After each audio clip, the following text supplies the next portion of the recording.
So ito ko, random kwentuhan lang. Kahapon kasi pumunta kami sa marketplace. Dito yun sa Mandaluyong.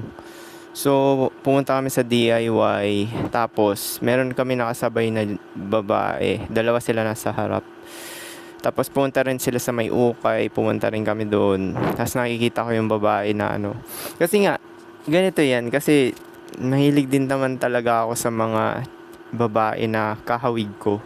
So parang na-attract ako sa mga kahawig ko.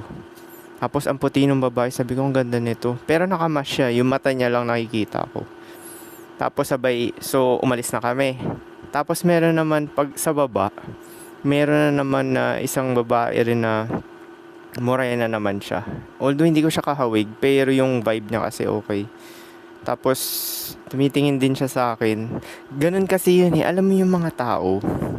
Dahil nga reflection mo sila. So, kuwari, trip mo sila, matritripan ka rin talaga nila.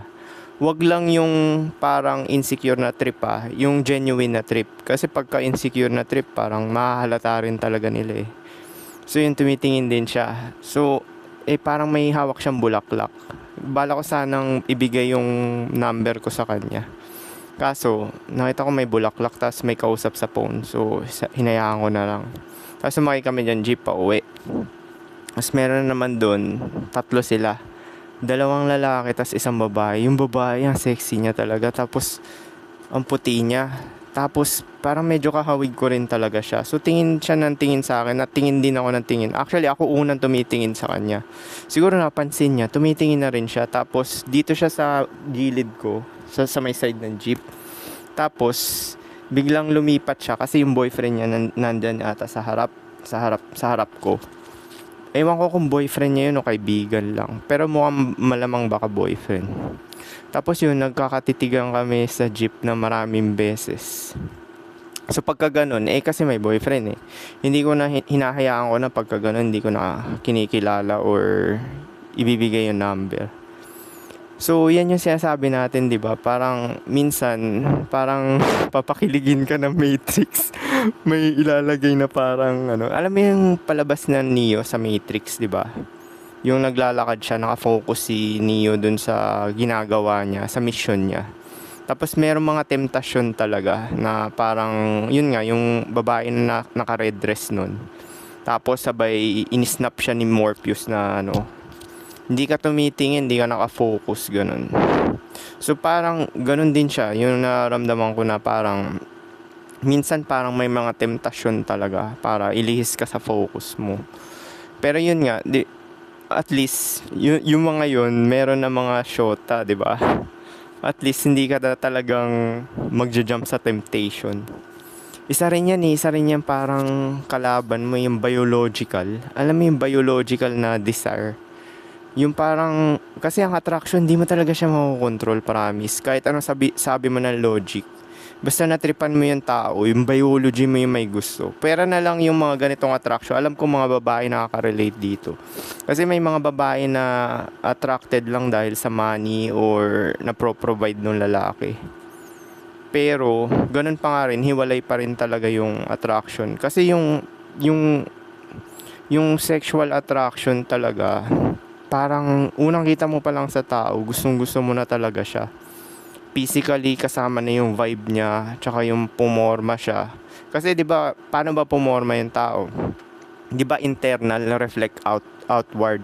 So kahit yung forma niya, yun pa rin talaga yung pagiging siya. So parang ma-attract ka rin doon. So 'di ba kasi nga na-attract tayo is yung sa familiar tayo or yung may tinatawag na projection, pinoproject mo yung gusto mo sa sarili mo sa ibang tao. Kaya napapansin mo yan, yung mga nagkakatuluyan ng mga magsosyota or mag-asawa na is mostly magkahawig talaga sila kasi nga pinoproject nila yung mga personality nila, ideas, or yung mga gusto nila sa sarili nila sa ibang tao. So technically, yung kapartner mo talaga is ini-experience mo lang talaga siya. Ini-experience mo lang din yung parang ikaw rin talaga, reflection mo nga, 'di ba? Ini-experience mo lang din yung gusto mo sa sarili mo. Kahit yung sinasabi nila na toxic relationship, 'di ba? Actually, wala naman talagang may isa talagang kasalanan doon. It takes two to tango. So, Kung may nagrereklamo diyan ng mga pa-victim is wag niyong paniwalaan dahil it takes two to tango. So, dalawa sila may kasalanan. Tsaka hindi rin naman din masama kung nag-break up.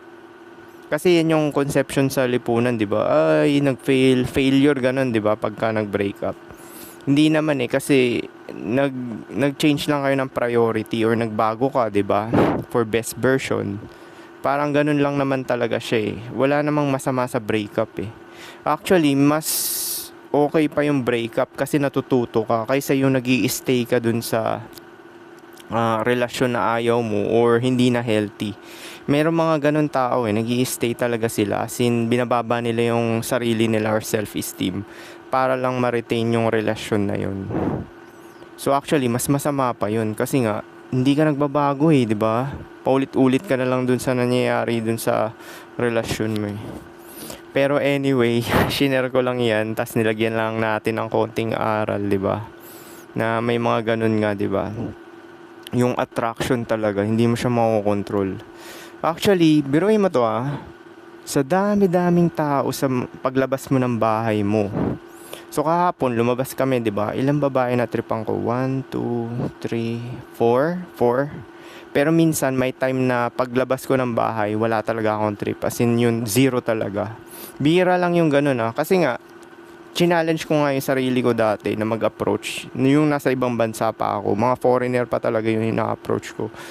Tapos binibigay ko yung number ko sa kanila. Pero hindi naman, merong iba nag-text mga 4 ganun.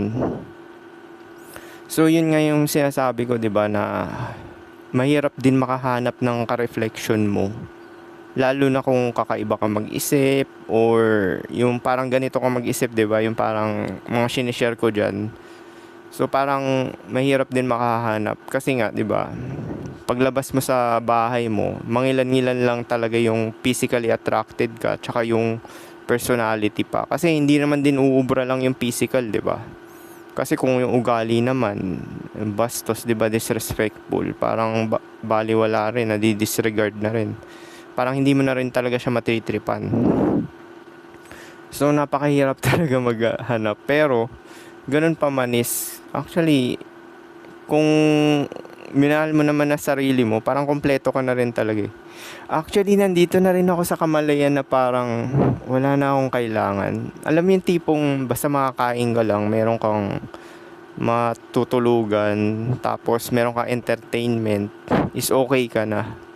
Kasi minsan nga mas may enjoy mo talaga pagka solo ka. Alam ko marami dyan sa inyo na parang ini-enjoy nyo na rin yung solo na life. Kasi parang may kalayaan ka, tapos walang mangungulit sa'yo or walang magme-message. Tapos hindi ka magko-compromise, yung parang magagawa mo lahat ng gusto mo. Pero ganun pa nga rin, yung biology pa rin talaga, yun pa rin kalaban minsan eh. Pero ma-overcome mo rin yan pagka siguro tumanda-tanda ka na. So anyway, yun lang. Peace.